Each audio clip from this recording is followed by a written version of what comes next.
Wow, you guys look amazing. Just gotta say that. All tweeting at your computers. We're #4 global trending worldwide, MozCon hashtag. It's #4 trending. That's amazing, people. Keep it up. Woo. So I'm really glad that Cyrus mentioned the fact that I speak Yoruba, because Yoruba people from the southwestern part of Nigeria are amazing at personalization, in fact. They have greetings for all different times of day, context, and things like this. So I want to start off by just greeting you all in Yoruba with the greeting for sitting down, which is ekujoko. So you would all say, oh, that you heard me. So should we try it? Can I greet you and then you all say that back to me? That would be the best thing ever. Okay, ekujoko. Oh, yes, that's amazing. Okay, awesome. So I'm really excited to talk about personalization today because it's something that we all experience online. Whether it's ads for something that we've clicked on in the past, haunting us around the internet as we click around and do our browsing, or websites like Amazon and Netflix that are doing a really masterful job of personalizing the experience for each and every one of us. What I see on Amazon is different from what you see on Amazon, and so on and so forth. But most of us don't have the army of Amazon engineers behind our websites and behind our marketing. So how can we, as marketers and our amazing selves, do personalization that actually works? And I was actually really nervous to pitch this topic because personalization is a really big word. I mean, it's 15 letters and 6 syllables. I was like, geez, that's just gonna be a lot of hard language in my mouth coming out. So I'm today going to talk about how you can all use personalization to work at your business. And I wanna start by giving a story of a time that personalization worked really well on me. So it's 2015, the month of February, and 2 of my roommates, Kate and Jared, told us that they're moving out of our San Francisco apartment and across the bay into Oakland, which for context is the city that most people move to from San Francisco when they want to get really serious and start doing things like pickling or having a chicken coop in their backyard. So I'm really sad to lose Jared and Kate, 2 beloved roommates, but I'm really stoked because it means that I get to move upstairs to the attic bedroom of our apartment with this view. I'm like, yes, I get the whole view of the city. This is amazing. How fast can you move out? The only problem is that I have no furniture. I am moving out of a very tiny bedroom in the apartment and I need to find some stuff to live with. So I'm on the hunt and I go to CB2, one of my most favorite furniture stores. That is the little sister of Crate & Barrel. And I find this, the Peekaboo Media Console. I love it. I can picture my television and my stereo just floating so effortlessly on top of this thing. So I browse around, I'm like really into it, I'm looking at it. And then I'm just kind of dismayed though, because it's $400. That thing is a lot of money. And I'm not ready to purchase. So on the first visit, I browse and I bounce. The next day, I get an email from CB2, or maybe like 2 days later, I get an email from CB2 that really struck me because it said this, 15% off all acrylics. Now this table that I just showed you is an acrylic table. So I was like, oh, I want to buy an acrylic table. Let me go back to the website and like browse around more. So I go back, I'm pleased to see that it's heavily discounted, but I'm still just not ready to own this thing. I'm still not ready to purchase. I need to go look at Craigslist and other things to see if I can find it for cheaper. So I do that. And then the next day, I get another email from CB2. And this one was like tickled me. It was just amazing. Still deciding? Like, yes, I'm still deciding. Oh my God. I don't know if I need this or not. Wow. You just spoke right to my heart. You just pulled my heartstrings. So I go back to the website and I decide that this is the right time. I'm ready. I just haven't found anything on Craigslist, so I'm gonna purchase. And I'm very happy to say that the Peekaboo Media Console is still pleasing me to this day. Here it is, my bedroom. That lamp, also CB2, by the way. So this is an amazing example of personalization at work. A company is using what they know about me to deliver relevant content that will hopefully make me convert. So CB2 knows that I'm interested in these acrylic tables, so they send me relevant emails and ask me if I'm still deciding to get me to purchase. And I converted, hooray. Today, email is a really powerful channel for personalization. Same with retargeting, which we've heard a little bit about from Dwayne earlier. We've all probably experienced emails that are more relevant to you or retargeted ads, and this is because it works. These things are proven tactics to get people to do what you want them to do on your websites for your business. But there's a really huge opportunity to add another channel to your personalization strategy that many people are ignoring today. And that channel is your website. People are browsing your website all over the place. They're on their desktop phones, or their desktop, they're on their mobile phones, and your website is this really massive asset that you have that's going underutilized when it comes to personalization. We're spending a ton of money, a ton of effort on AdWords, on relevant email campaigns to send people to, but we're sending all this money and effort to a generic version of our websites. The same visitor gets the same experience no matter what they came in on or how you acquired them. Well, I want to say that that is not cutting it anymore. The one-size-fits-all web is dead. And I would go so far as to say that it's also lazy. Because we have so much information about our visitors, like who they are, where they came from, how we acquired them, their past behavior, for example. We can use all of these tidbits of information to make the web more personal for them. And we're already used to it. I mean, think about just how we exude ourselves in person in real life. If I walk into a store, I might be treated, like searching for shoes, I might be treated differently than a man who walks into the store searching for shoes. We give signals of who we are every single day. It's time that the web kept up with us. So today, I want to give a framework for how we can start thinking about personalization at all of our own businesses.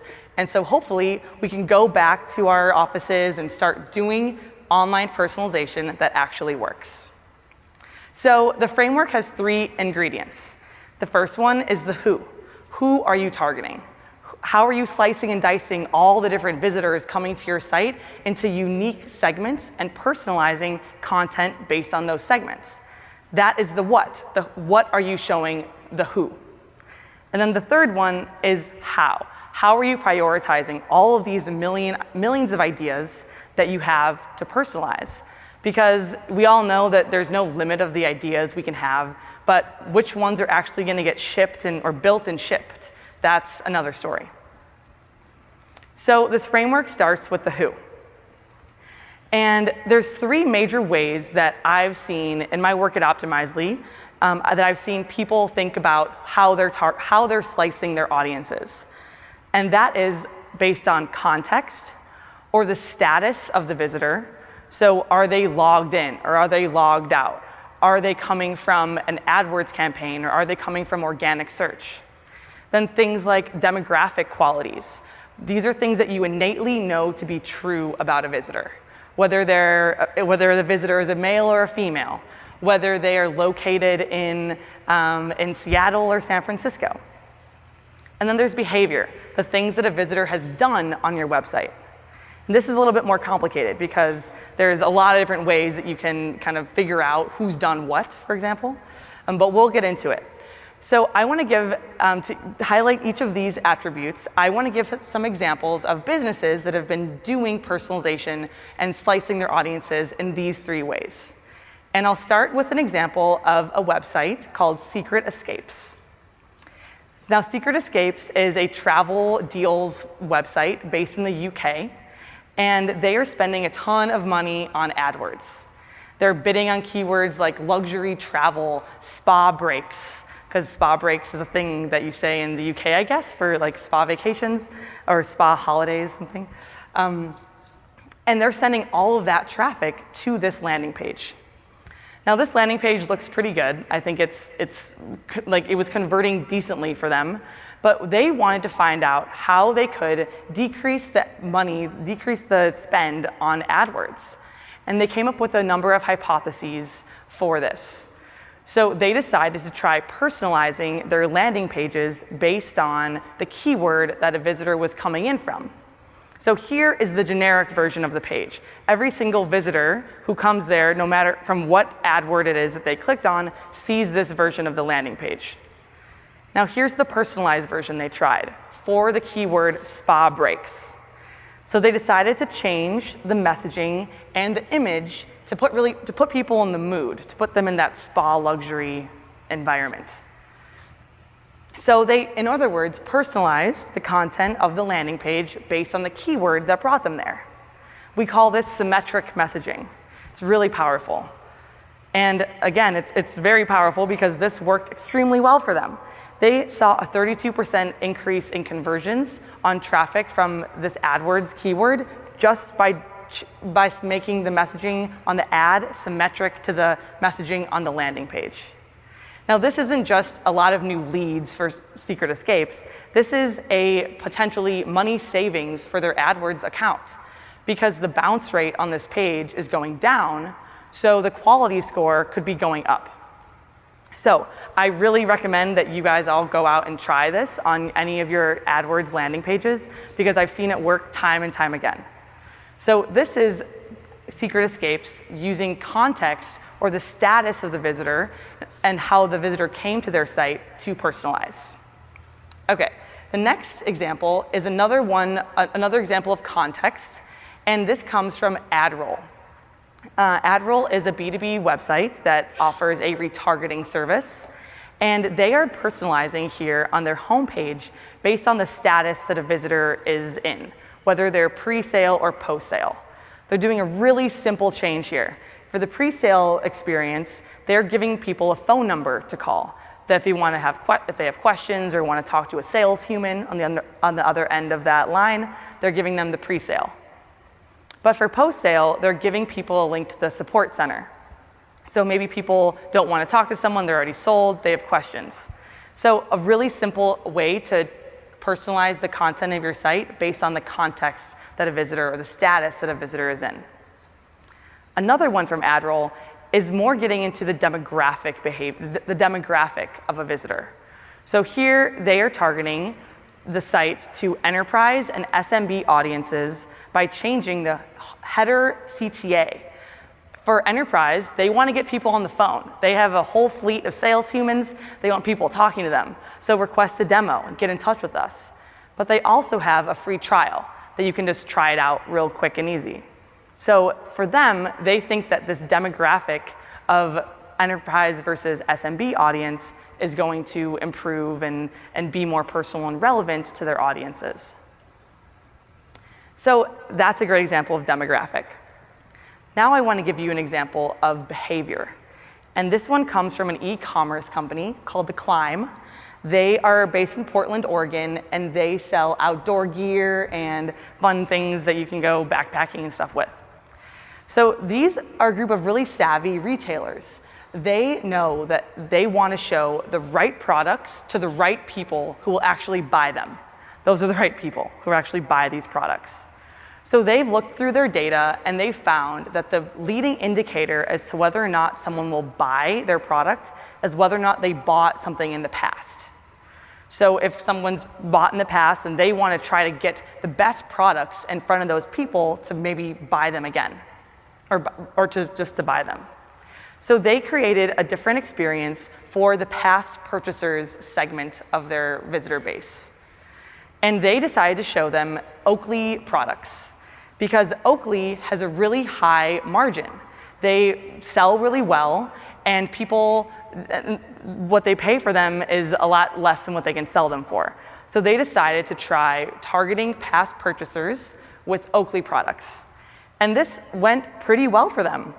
They saw a 10% increase in conversions on checkouts of Oakley products for the segment of past purchasers. So this isn't like a whopping crazy 90% or some really amazing number, but 10% on one segment is really significant, because if you can unlock all these different incremental gains across many different segments of your audience, then it becomes a sea change and a ton of success and a ton of revenue. So those are the 3 ways that I've seen and that commonly people are segmenting their different audiences and on what to show and who they're showing different personalized experiences for, based on context, based on demographics, and based on behavior. So I hope that you're thinking right now on, okay, how could I slice and dice my visitors? How could I use the context or the status they're in to show them a really great experience based on a little bit what I know about them? We saw one great one today from Matthew, where he showed the who's in code, or what is code, that they personalize the experience for returning visitors, and gave them a little bit of data, like, you're almost there, you're X amount of 1,000 words through. That's a really great example of using context to personalize. So as you're thinking about this, remember that you have existing audiences right under your nose. You probably have natural lists already of the way you're thinking about your visitors, and you can start personalizing experiences for them. So let's say you do NPS score, for example. Well, you probably have promoters and hopefully not many detractors. You could be personalizing the site for each one of them, or logged in versus logged out, or subscriber versus non-subscriber. There's no one-size-fits-all way to do this, because personalization is personal. So you just gotta try it, see what you have on your own site, and then start personalizing understand your audience. And the best person to do that is you. Okay, so that's the who, one pillar of our framework for personalization. Next, I wanna talk about the what. What are you showing each of these different audiences? And this is the content that's fueling your personalization campaign. So what I want to say about the what is that this is really a hypothesis. There's not one thing that's always going to be amazing for return visitors, or one thing that's always going to be amazing for new visitors. It's a hypothesis. This is a great time to flex your A/B testing hypothesis muscles, which I'm sure you're all developing at a rapid rate. Flex these hypothesis generation muscles and start thinking of, well, how can I move the needle for this segment? What would be good for them? So hopefully a lot of you are A/B testing in the audience already. Can I get a show of hands to see who's A/B testing today? Amazing, yes. Okay, that's so great. So if you're already thinking about how you can improve the experience for all of your traffic, then you can be thinking about how to improve the experience for a segment of your traffic. So to go on with the what, I want to extrapolate this problem of me searching for furniture in my apartment, because it's a really big room, people. This room is not filling itself. Still on a journey. So let's say I go to a media website.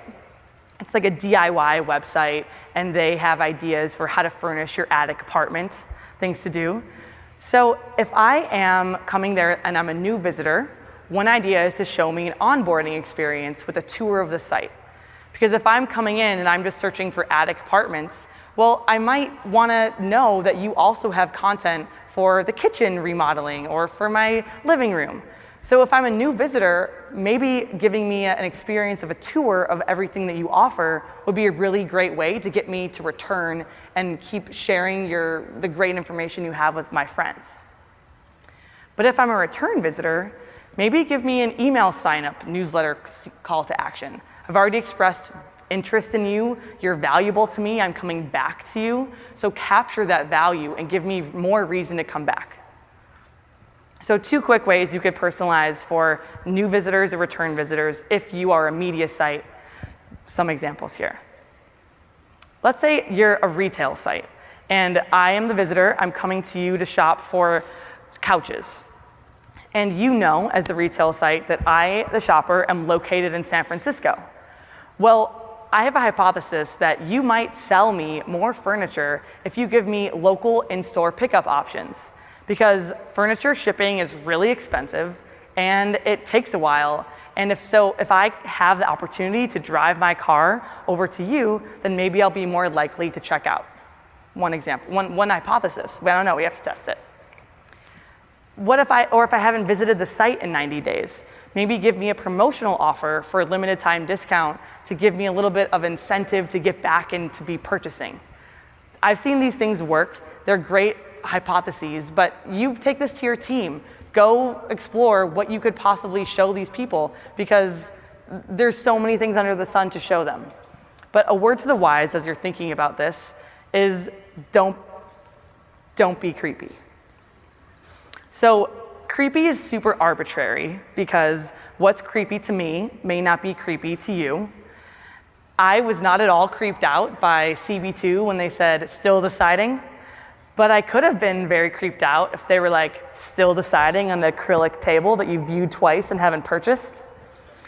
So, be thoughtful with the way that you execute these personalization campaigns. Dana said it really well earlier when she said that great marketing feels right. So if it feels right to you and your business, and you're really thinking about your company values, then creepiness won't even be an issue.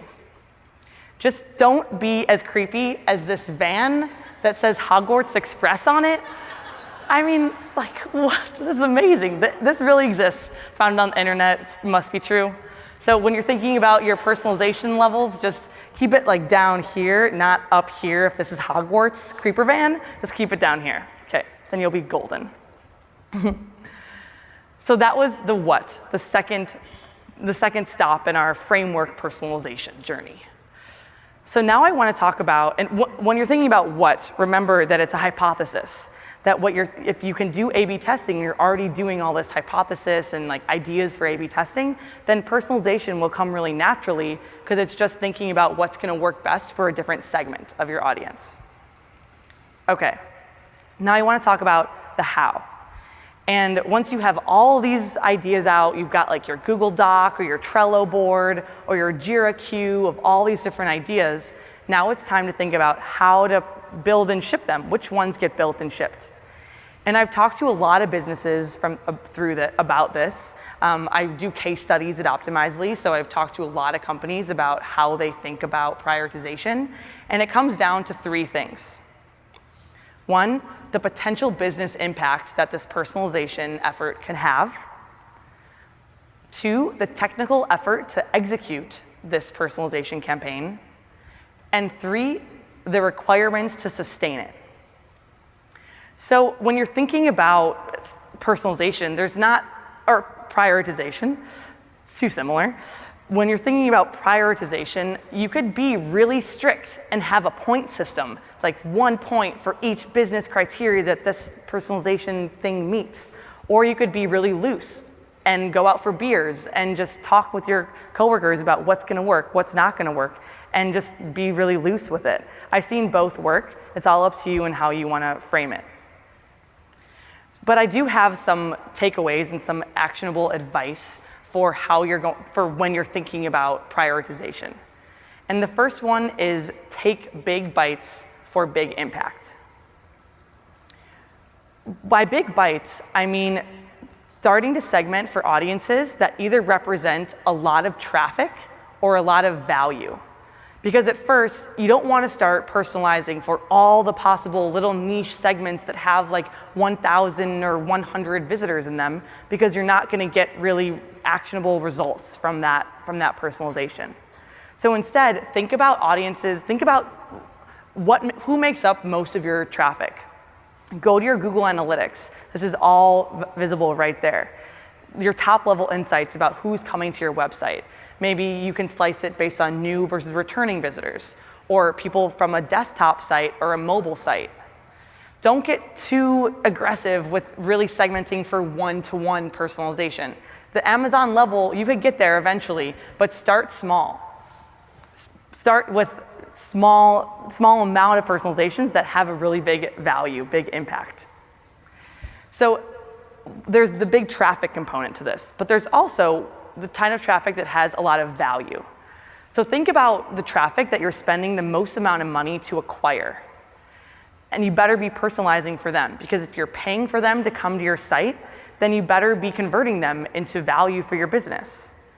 So this is what Secret Escapes was doing from that example earlier. They were taking their AdWords traffic and hypothesizing ways to turn more of that traffic into leads and value into leads that they could sell vacations to. So when you're thinking about how to find the potential business impact, take big bites, not little nibbles.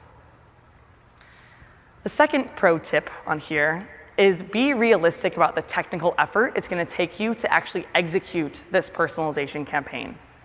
Do you have the resources to identify this audience? Do you know what the dependencies are? How are you going to execute it? Now, there's a lot of software out there that can help you do this, but if you don't have the software, then think about, do you have the analyst resources or any developer resources that you might need to identify or give a cookie to a visitor to identify them as logged in versus logged out? And within a given time period, I suggest diversifying the amount of complexity that you're taking on with personalization. So in one quarter, let's say, you want to do 3 personalized campaigns. So one might be really high complexity and another 2 may be really low complexity and really high value. So diversify a bit and see where it falls and see what feels good and natural to you. So be realistic about the technical effort it will take you to execute this thing. Next, don't slice your audiences too thin. Slicing your audiences into a ton of different segments is going to create a content problem. Because once you have all these different types of segments of visitors and all these hypotheses of what to show them, then you actually need to show them something different. So if you're slicing your audiences too thin, then you might not have the content resources available, or you might be spending too much time on unique content for each of those audiences. And another point on this is that you should give your audiences the chance to surprise you. So let's go back to that climb example. If the climb is only showing their past purchasers things like Oakley beanies and sunglasses, then those visitors might forget that they actually have backpacks and tents and all these other types of gear too. So don't slice your audiences too thin to avoid content problems and pigeonholing of your audience, of what your audience thinks about you. So that's the how to prioritize which personalizations you're going to build and ship. So I've just gone through this framework for personalization, the who to target, the what are you going to show them, and how are you going to prioritize it. So now I want to leave you with a word to the wise, a little word of wisdom, and a call to action. So this sentence is that the power of personalization is in how you wield it. There's plenty of ways that marketers can use personalization for evil, but there's plenty more ways that we can use personalization for good, to be more relevant to how we talk to our visitors, to give them the experiences that they're expecting, because all these companies like Amazon and Netflix and even Business Times, what we saw earlier, are personalizing the experiences that they deliver to their visitors. So we as marketers need to start, well, not we as marketers, but we as all these more small, medium businesses need to start thinking about how we can leverage this strategy as well to be more relevant and competitive out there in the world. So there's a couple reasons that personalization, or a couple ways you could think about personalization being really valuable, and that's if you're using personalization to deliver value to your customers, that's amazing. But if you're being personal for the sake of being personal, that's not really a good reason to personalize. So remember that the power of personalization is all in how you wield it. And now a call to action. Go forth and personalize. I think after this, you should think about 2 things. Who are you personalizing for? Think about some audiences that you can go and identify right now and start thinking about what experience would you deliver to them. Come up with a bunch of lists of hypotheses and ideas, and then try to see how you want to start getting them built.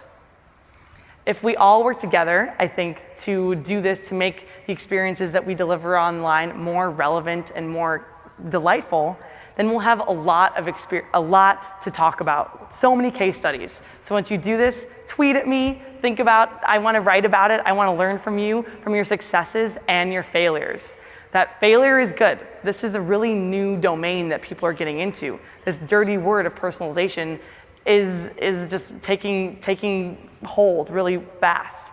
So if we can all just get our hands around it and start playing with it, then we'll be able to write the book for personalization in the future. So thank you everyone so much.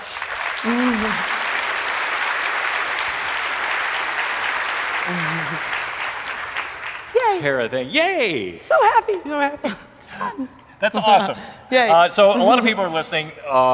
Like at Moz, we do some personalization. I know there's a lot of head nodding for companies that are already doing it. They're going, yeah, we need to do more of that. Yeah. Companies that aren't doing it, I think they're asking the question, how do I get started? What technology do I need? What platform do I need to get started on this? Because this sounds great.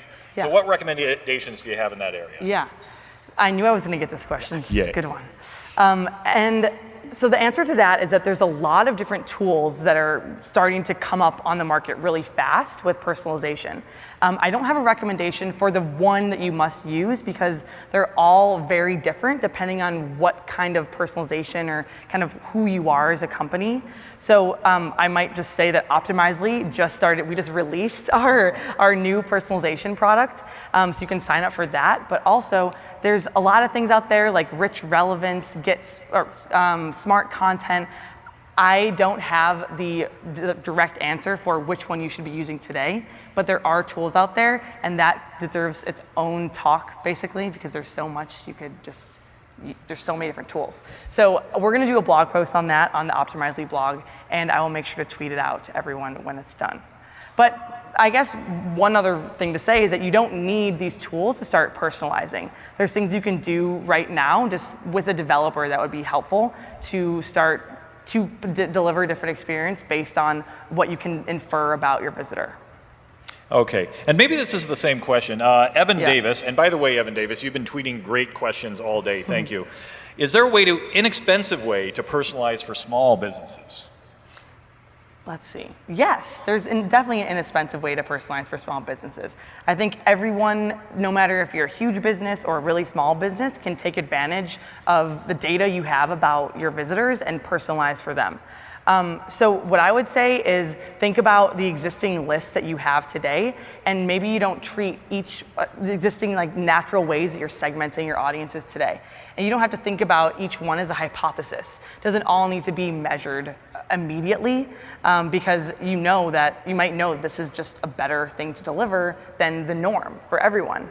So I would say for small businesses to get the most bang out of their effort and time, then just don't be super focused on measuring the impact that each single personalization has. Interesting. Yeah. Okay, what about, this is from David DeMille, recommendations for customizations of service industry sites with an offline presence. Are there any data sources out there offline that we can pull into the online experience? Yeah. So that's interesting. I don't know the answer to that. I don't know which companies can or which tools out there are really being used to do offline personalization and tailor it to online or like close that feedback loop. But I encourage you all to tweet at me or tweet to each other if you know the answer, because I think that a lot of people could benefit from that answer. Yeah. Fair enough. Gotta say if I don't know. If I don't know, I don't want to give you bullshit. Okay, something we're thinking about at Moz, and this is pretty much our last question. Can you use pages, Rand asked, can you use pages visited on a blog to personalize? And have you seen any good examples of that, where people visit specific content and then it's personalized? Oh, okay, so personalizing based on they viewed a specific type of content? Exactly. Yeah, totally. That's a great example, I think, of ways people can personalize. Because let's say for me, I run Optimizely's blog. And if I know people are coming in and they only want to read about A/B testing content, or they only want to read about, let's say, media content, if there's like vertical based, that's a really powerful way to slice your audiences and deliver media content specifically to them. So one way you could do it is by having different blog feeds, like different newsletters. So if you have people who only want to read media content, then maybe you give them the option to opt into a media only newsletter, or e-commerce only, or a B2B only newsletter.